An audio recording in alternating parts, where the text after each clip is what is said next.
在 Ja Morant 最近说出为了保护自己避免累积身体伤害的禁冠宣言后，地方先生本来想说，未来可能没什么机会看到 Ja Morant 的 Dunk on Highlight 啦，但没想到 Ja Morant 为了保护身体，还是要灌篮啦。Morant ball fake，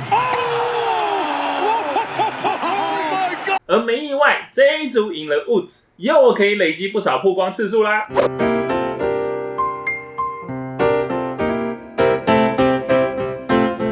Hello， 大家好，我是地方的先生 Weber， 欢迎回到我的频道。今天要带来的是货号 FD7327-101 Nike Ja 2 EP in the Woods。这算是目前 Ja 2发售的所有配色之中第一组以白色为基底的配色咯。而鞋友们在看到这白色、棕色和蓝色 swoosh 搭配时，有没有想到什么啊？地方先生自己是觉得这个配色名好像还不错，但 Uncle Drew 更适合哦。一整个 Curry 4 Uncle Drew 配色的感觉，让地方先生直接放弃了观看数可能会更高的圣诞节配色，来入手开箱这双韦德鲁大叔配色。而期待地方先生开箱圣诞节配色的鞋友，那换地方先生期待你们分享。不可能，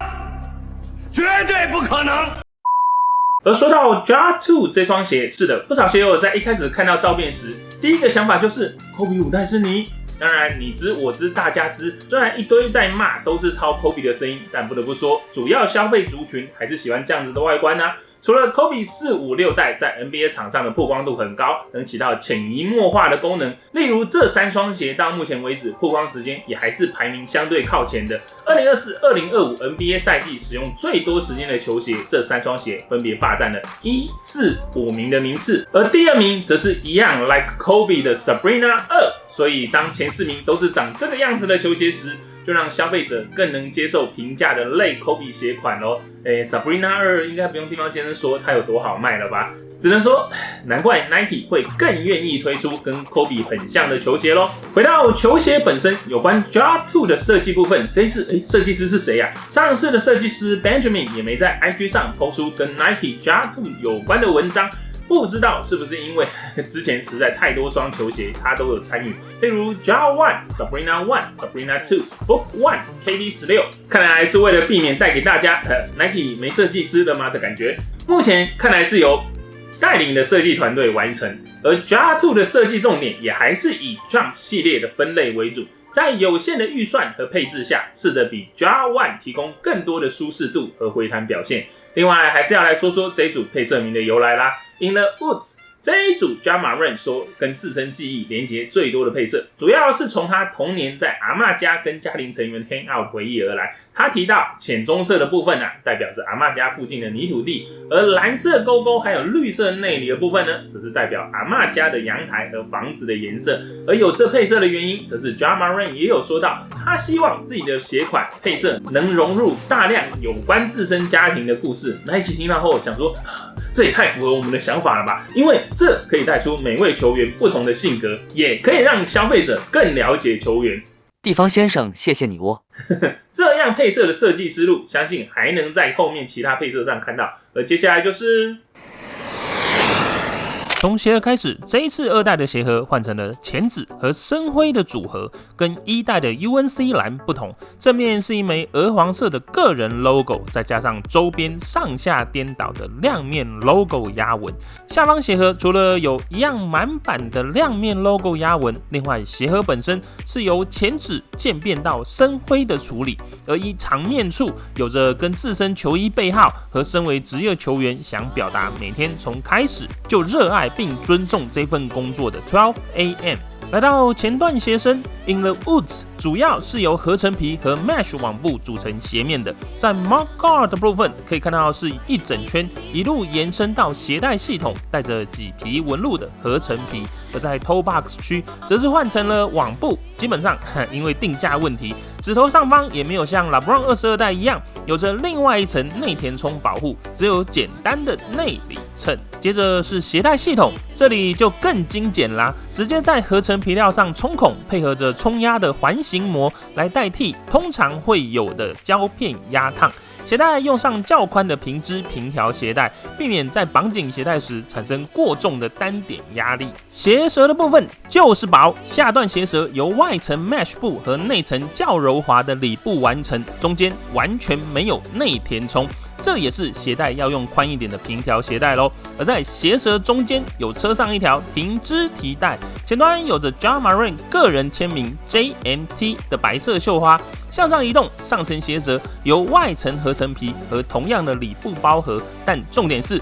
这段有海绵内填充啦。另外，在外层合成皮有加压上一枚立体的 Ja Morant 个人 logo， 这里可是左右脚不同色哦。再到鞋身中后段，从中段开始可以看到内外侧的鞋体上用上了不同的材质，外侧虽然一样是同鞋头的合成皮，不过有压上这一次 Ja 2目前最多配色用的同心圆压纹，从 swoosh 周边扩散出去。而 logo 的部分则是用上了一枚蓝紫色的 swoosh， 上面还有着立体的不规则图案，可惜地方先生看不出来是什么，就交给知道内情的鞋友们分享。而内侧鞋体则是换成相对更软、更透气的平支 weave 织物，中间有一枚基本上就是从 Uncle Drew 上借来的宝蓝色勾勾绣花。移动到脚踝内侧，可以看到一枚相当大面积的填充，来增加脚踝的稳定性。而后跟的部分则是使用了另一组磨砂合成皮面，加上了之前被诟病像萨诺斯下巴的分层车线。还好这配色因为使用较淡的棕色，没有一开始 Stargazer 紫色那么的像。另外在左右后跟上方也有着 12AM 的绣花 logo， 而且为了保持同鞋舌上 Ja logo 的鸳鸯设计语汇，在这里也是使用左右脚不同色来展示。再来是中底的部分 ，Ja 2跟 Ja 1的差别在这里就基本上是外形的样式不同，然后主体都还是 Phylon， 而前掌气垫和中足 TPU plate 的部分也是跟 Ja 1一样，都是麻将型，横向放置 Zune Air 和长方形的 TPU plate， 所以设计师就只能试着在球员细节上施力咯。内侧足弓中底处有着 Ja Morant 的家人、女儿、妹妹、妈妈和爸爸。在后跟中间也有一枚 DeBose 的个人 logo。最后来到外底 ，In the Woods 配色使用着 XDR 的橡胶外底，主要纹路造型是来自于 Ja Morant 小时候在后院训练时使用的卡车轮胎胎纹，在排列后组成的多方向纹路，在上面也有不少球员的个人细节啊。前端上方处有着12号背号的数字，而前掌外侧的12 Ski Second Signature Series 是这双鞋也是献给喜欢它的 fans。Ja Morant 以12 Ski 来称呼专属球迷，有点像是家人们。而鞋底勾勾处的 12就不用地方先生再说啦。另外还能看到一句 For the underdogs who have the dog in land， 这是 Ja Morant 在 Ja 1发售时就有说到，他认为他的签名鞋是为了那些有潜力但被低估的人设计的鞋子。整个 Ja 2 In the Woods 的科技跟配置就结束咯。这一次 Ja 2的台湾定价一样是维持在4000块钱新台币，不过鞋友们，明年的 Ja 3就要涨价啦，美金 NSRP 会从120块钱美金上调到130块钱美金。据目前小道消息，中底有可能会换成 Zune X， 但怎么处理，例如是用全掌 Zune X还是内填式，相信明年3到5月就会有资讯啦。而入手价的部分，地方先生这一次是以67折2680，在12月初刚发售时入手的，当然这是开箱用的价格。如果颜色接受度很高的鞋友，Ja 1后期 Outlet 这样的价格就给你们参考。地方先生，你还有在担心会得罪品牌商的吗？我看你连网友都不担心会得罪。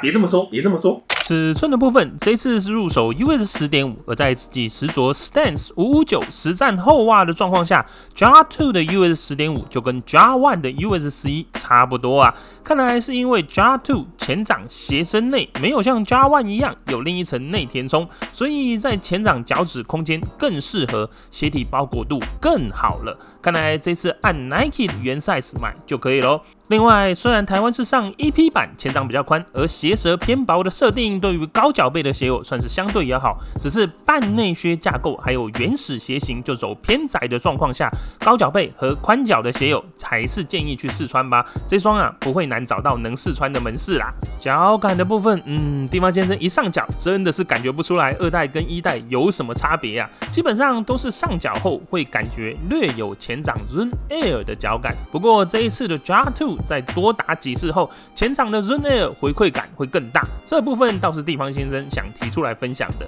而场地感的回馈来说，跟最近的另一双鞋 Sabrina 2比，中底体感高度是相对更高一些，所以再比 Sabrina 2不明显，不过都算是有不错的表现咯。以缓震来说，一般鞋友应该是相当够用啦。而地方先生的状况就是前掌还有 Zoom Air 很 OK， 后掌全 foam 的设定就算是有着类似 Oxley 鞋垫的加持，刻意用后跟落地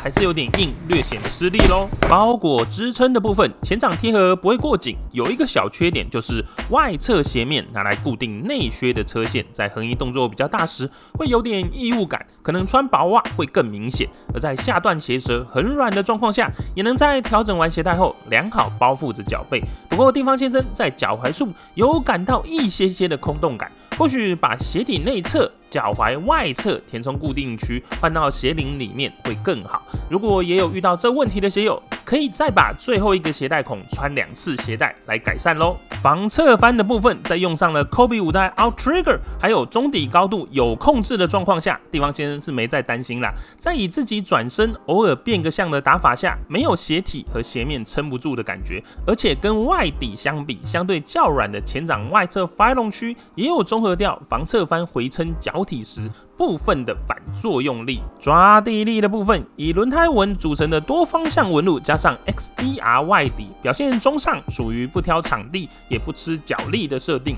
重量的部分 US 10.5 单支365克，比上一代的384克再轻了大约20克重，这表现还算不错哦，鞋友们就自己考虑。整体而言，这一次的 Nike J2 地方先生得老实说，跟 J1 相比，在实战表现上，只能说有小小的一点点更动，能不能算上改善，还要看每位鞋友的习惯了。不过舒适度的部分是有一定的提升，而以外形来说的话，就见仁见智咯。在目前 Jama Rain 看起来有试着专心在好好打球的状况下，例如说出减少灌篮来延长职业生涯，这点可能要大力感谢之前跟他同队的 D Rose。相信 Nike 还是会好好的在配色上出好出满的。感兴趣的鞋友可以慢慢看，而自己会推荐的使用人群，那一样还是1到3号位以快节奏为主，喜欢跑跳或是试探步用很多的鞋友。虽然场地感可能没有 Sabrina 2那么好，不过前掌回馈相对比较澎湃哦。而4、5号位需要缓震的大体重体态鞋友，